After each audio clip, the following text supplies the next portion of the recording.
বরফের দেশ গ্রিনল্যান্ড তখনও ঘুমিয়েছিল।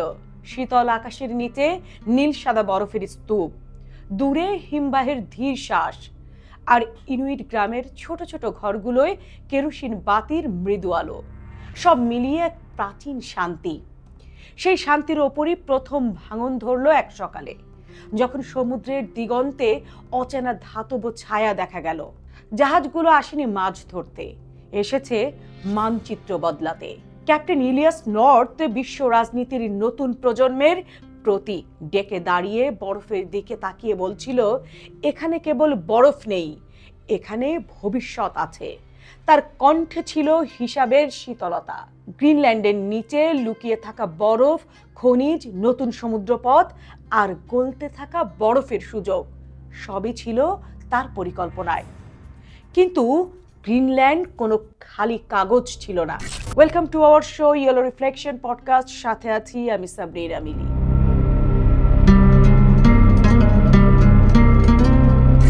নুক শহরের বিশ্ববিদ্যালয়ে জলবায়ু গবেষক আন্না কাইলি সেই সকালেই স্যাটেলাইট ছবিতে অস্বাভাবিক নড়াচড়া দেখতে পেল। জাহাজের সারি, ড্রোনের উড়াল। তার দাদি তাকে বলতেন, বরফ কথা বলে, সোনার কান থাকলে। আন্না আজ সেই কথাই মনে করল। বরফ কাঁপছে, তবে ভয় নয়, প্রচন্ড রাগে। দখল শুরু হলো সহযোগিতার নামে।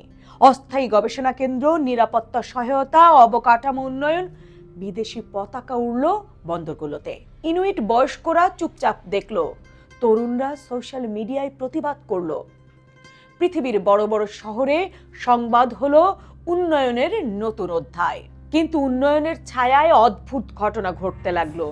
হিমবাহের ধারে যন্ত্র বসাতে গিয়ে দলটি একদিন শুনল গর্জন। বরফ ফেটে পড়ছে অস্বাভাবিকভাবে, সমুদ্রের স্রোত বদলে যাচ্ছে। আন্না হিসেব কষে দেখল, এই গতিতে চলতে থাকলে পুরো অঞ্চলের ইকোসিস্টেম ভেঙে পড়বে।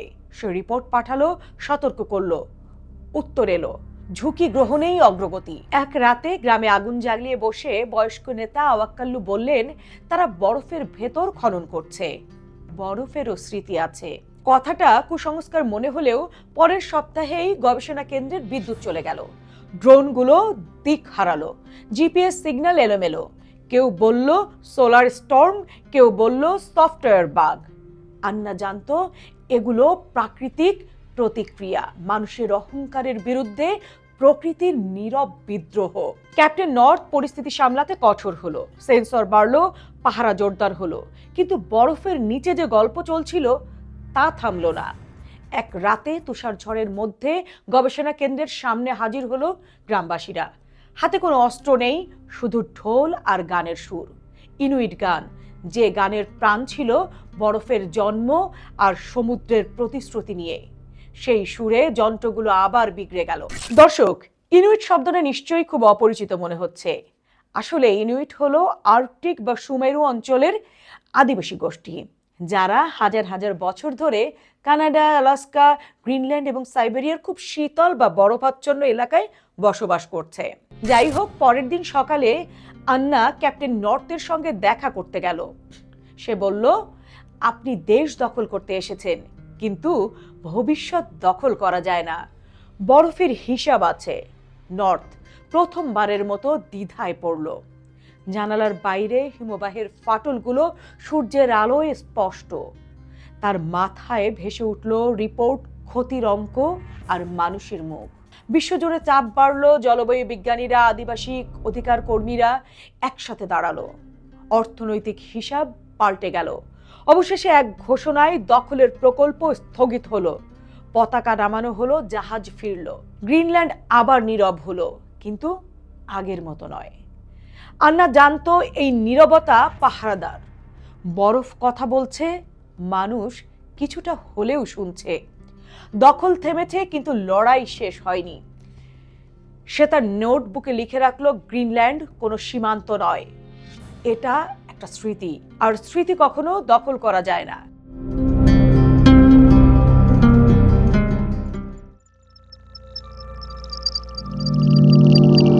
ছবিতে দেখছেন পৃথিবীর মানচিত্র। কি একটু অবাক হচ্ছেন বা ধাক্কা খাচ্ছেন? চিরচেনা পৃথিবীটাকে অচেনা লাগছে? আপনার মতো আরো অনেকের কাছেই এই নর্থ পোল বা উত্তর মেরুটা একদম অচেনাই। এমনকি সারা দুনিয়ায় ক্ষমতার চাবুক চালিয়ে বেড়ানো মার্কিন যুক্তরাষ্ট্রের কাছেও ওয়ার্ল্ড ম্যাপের এই বরফে মোড়ানো দিকটা ঘুরিয়ে ফিরিয়ে দেখার দরকারই পড়তো না যদি না হঠাৎ করে একদিন ডোনাল্ড ট্রাম্প এই ঘোষণা দিতেন, If we don't take Greenland, Russia or China will take Greenland, and I am not going to let that happen. মধ্যপ্রাচ্য থেকে ভেনেজুয়েলা কিংবা প্রশান্ত মহাসাগর থেকে সাউথ চায়না সি সবখানে আধিপত্য বিস্তারে ব্যস্ত যুক্তরাষ্ট্র যখন নর্থ পোলের দিকে নজর দিল, তখন বাকিদের মতোই অবাক হয়ে দেখল সেটা আগেই দখল হয়ে গেছে। Vladimir Putin, a great multitasking personality, ইউক্রেনের যুদ্ধ জারি রেখে দুনিয়ার নজর সেদিকেই আটকে রেখেছেন, আর ওদিকে তার শত শত আইস ব্রেকার নর্থ পোলের সফেদ রাজ্যে উড়িয়েছে রাশিয়ান পতাকা। বিংশ শতাব্দীর শেষ ভাগে আর্কটিক বা উত্তর মেরু অঞ্চলটিকে একটি জনশূন্য, তুষারে মরা এবং ভূ রাজনৈতিকভাবে নিষ্ক্রিয় অঞ্চল ধরা হতো। তবে একবিংশ শতাব্দীর তৃতীয় দশকে এসে জলবায়ু পরিবর্তনের কারণে এই অঞ্চলটি আন্তর্জাতিক কূটনীতি ও সামরিক কৌশলের কেন্দ্রবিন্দুতে পরিণত হয়েছে। বিশেষ করে গ্রিনল্যান্ড, যা ডেনমার্কের একটি স্বায়ত্তশাসিত অঞ্চল, বর্তমানে বৈশ্বিক পরাশক্তিদের কাছে কেবল একটি বিশাল বরফখণ্ড নয়, বরং কৌশলগত নিয়ন্ত্রণ এবং ভবিষ্যৎ জ্বালানির সোর্স হয়ে উঠেছে। তাপমাত্রা বাড়ছে, মেরু অঞ্চলের বরফ গলে যাওয়ায় নতুন সামুদ্রিক বাণিজ্য পথ খুলে যাচ্ছে এবং মাটির নিচে লুকিয়ে থাকা বিশাল খনিজ সম্পদের ভান্ডার তুলে আনাও সহজ হচ্ছে। তাই এখন সবাই গ্রিনল্যান্ডের প্রেমে মজেছে। ওদিকে যুক্তরাষ্ট্র, রাশিয়া এবং চীনের মতো দেশগুলো রীতিমতো জিভে জল এনে দিচ্ছে এই গ্রিনল্যান্ডের খবর। গ্রিনল্যান্ডের ভূ রাজনৈতিক গুরুত্বের শুরুটা অবশ্য হয়েছিল দ্বিতীয় বিশ্বযুদ্ধের সময় থেকে। 1940 সালে যখন নাৎসি জার্মানি ডেনমার্ক দখল করে নেয়, তখন গ্রিনল্যান্ডের নিরাপত্তা নিয়ে মিত্র শক্তিদের মধ্যে চরম উদ্বেগ তৈরি হয়। 1941 সালে আমেরিকায় নিযুক্ত ডেনমার্কের দূত হেনরিক কফম্যান মার্কিন সরকারের সাথে একটি ঐতিহাসিক চুক্তি করেন। সেই অনুযায়ী আমেরিকা গ্রিনল্যান্ডের সামরিক ঘাঁটি স্থাপন এবং দ্বীপটিকে রক্ষা করার দায়িত্ব পায়। এই চুক্তির মূল উদ্দেশ্য ছিল উত্তর আটলান্টিকের বাণিজ্য পথগুলো সুরক্ষিত রাখা এবং হিটলারের জার্মানকে থামানো। যুদ্ধের পর 1951 সালে আরেকটি সামরিক চুক্তির মাধ্যমে যুক্তরাষ্ট্র গ্রিনল্যান্ডে স্থায়ীভাবে সামরিক উপস্থিতি নিশ্চিত করার অনুমতি পায়।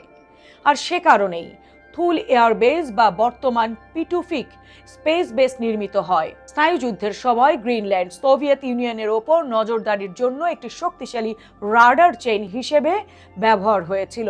মার্কিন সামরিক বাহিনী সেখানে বিশাল বিশাল অ্যান্টেনা এবং ইন্টারসেপ্টর বসিয়েছিলেন, যাতে সোভিয়েত কমিউনিকেশন এবং সম্ভাব্য পারমাণবিক হামলা শনাক্ত করা যায়। তবে 90-এর দশকের পর সোভিয়েত ইউনিয়নের পতনের সাথে সাথে এই অঞ্চলের গুরুত্ব কমে যায়। পরিস্থিতির আমূল পরিবর্তন ঘটে 2019 সালে, যখন তৎকালীন মার্কিন প্রেসিডেন্ট ডোনাল্ড ট্রাম্প গ্রিনল্যান্ড কেনার প্রস্তাব দেন। যদিও ডেনমার্ক এবং গ্রিনল্যান্ডের স্থানীয় সরকার এই প্রস্তাবকে অত্যন্ত নেতিবাচকভাবে গ্রহণ করেছিল, তবে এটি বিশ্বকে একটি পরিষ্কার সংকেত দেয় যে ওয়াশিংটন আর্কটিক অঞ্চলে তার আধিপত্য ফিরে পেতে মরিয়া। গ্রিনল্যান্ডের মাটির নিচে কি পরিমাণ সম্পদ রয়েছে তা নিয়ে দীর্ঘদিন ধরে ভূতাত্ত্বিকরা গবেষণা করছেন।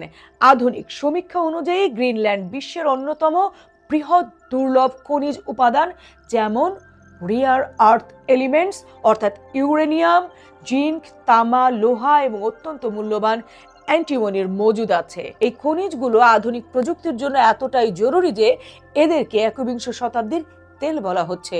রেয়ার আর্থ এলিমেন্টস হলো 17টি রাসায়নিক উপাদানের একটি গ্রুপ, যা উচ্চ প্রযুক্তির ইলেকট্রনিক্স এবং সামরিক সরঞ্জামে ব্যবহার হয়। গ্রিনল্যান্ডের কভানেভজেল্ড এবং টার্নব্রিজ এই দুটি স্থান বিশ্বের বৃহত্তম রেয়ার আর্থ ডিপোজিটগুলোর মধ্যে অন্যতম। টার্নব্রিজ প্রকল্প আনুমানিক প্রায় 28.2 মিলিয়ন মেট্রিক টন আকরিক আছে, যার মধ্যে 27%ই ভারী রেয়ার আর্থ, যা অত্যন্ত দুষ্প্রাপ্য। এই খনিজগুলোর গুরুত্ব মূলত তাদের চুম্বকীয় এবং অপটিক্যাল বৈশিষ্ট্যের ভেতরে লুকিয়ে। নিওডিমিয়াম এবং প্রাসোডিমিয়াম ব্যবহার করে তৈরি শক্তিশালী চুম্বক বৈদ্যুতিক গাড়ির মোটর এবং উইন্ড টারবাইন বানাতে কাজে লাগে। গ্রিনল্যান্ডের খনিজগুলোর মধ্যে অ্যান্টিমনি এখানকার ভূ রাজনীতিকে সবচেয়ে বেশি আলোড়িত করেছে।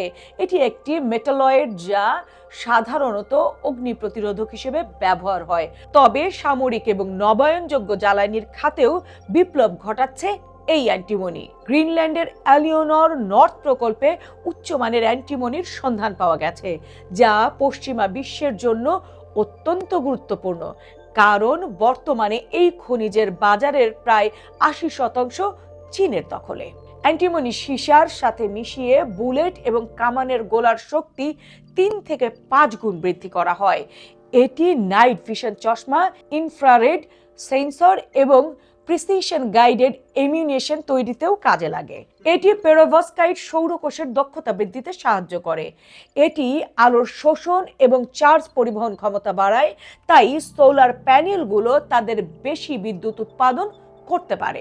লিকুইড মেটাল ব্যাটারি প্রযুক্তিতে অ্যান্টিমনি একটি প্রধান উপাদান। এই ব্যাটারিগুলো উইন্ড এবং সোলার এনার্জি সঞ্চয় করে রাখার জন্য পারফেক্ট, কারণ এদের আয়ু বেশি এবং খরচ লিথিয়াম ব্যাটারির তুলনায় কম। ভবিষ্যতের নবায়নযোগ্য জ্বালানি খাত কেন গ্রিনল্যান্ডের খনিজের উপর নির্ভরশীল, তার উত্তর লুকিয়ে আছে এনার্জি ট্রানজিশন বা জ্বালানি রূপান্তরের মধ্যে। জলবায়ু পরিবর্তন মোকাবেলায় বিশ্ব যখন কয়লা এবং তেল থেকে সরে আসছে, তখন তামা, লিথিয়াম এবং রেয়ার আর্থের চাহিদা কয়েক গুণ বেড়ে গেছে। একটি আধুনিক উইন্ড টারবাইনে প্রায় 2 টন ওজনের চুম্বক থাকতে পারে, যা তৈরিতে বিপুল পরিমাণ নিওডিমিয়াম প্রয়োজন। 2030 সালের মধ্যে বিশ্বের বেশিরভাগ গাড়ি বৈদ্যুতিক হবে বলে আশা করা হচ্ছে। গ্রিনল্যান্ডে বিদ্যমান লিথিয়াম, কোবাল্ট এবং নিকেল এই গাড়ি ব্যাটারি তৈরির প্রধান কাঁচামাল। অ্যান্টিমনি ভিত্তিক লিকুইড মেটাল ব্যাটারিগুলো গ্রিড স্কেল এনার্জি স্টোরেজের সমাধান দিচ্ছে, যা নবায়নযোগ্য জ্বালানিকে 24 ঘন্টা সরবরাহযোগ্য করে তুলবে। আর্কটিক বা নর্থ পোল দখলের লড়াইয়ে রাশিয়া বর্তমানে অন্য সবার তুলনায় অনেকটা এগিয়ে। রাশিয়ার প্রায় 40% ভূমি এই আর্কটিক অঞ্চলের আওতায় এবং তারা এই অঞ্চলকে তাদের সার্বভৌমত্বের প্রতীক হিসেবে দেখে। ভিডিওর দ্বিতীয় পর্বে থাকছে এই রাশিয়া নর্থ পোল দখলে কিভাবে এগিয়ে গেল আর কতটাই বা এগিয়ে গেল, কেন বরফের রাজ্য শত শত চেষ্টায়ও বাগে আনতে পারছে না মার্কিন যুক্তরাষ্ট্র। এই সব কিছুর বিস্তারিত আজ এই পর্যন্তই। সাথে থাকুন ইয়েলো রিফ্লেকশন পডকাস্টের।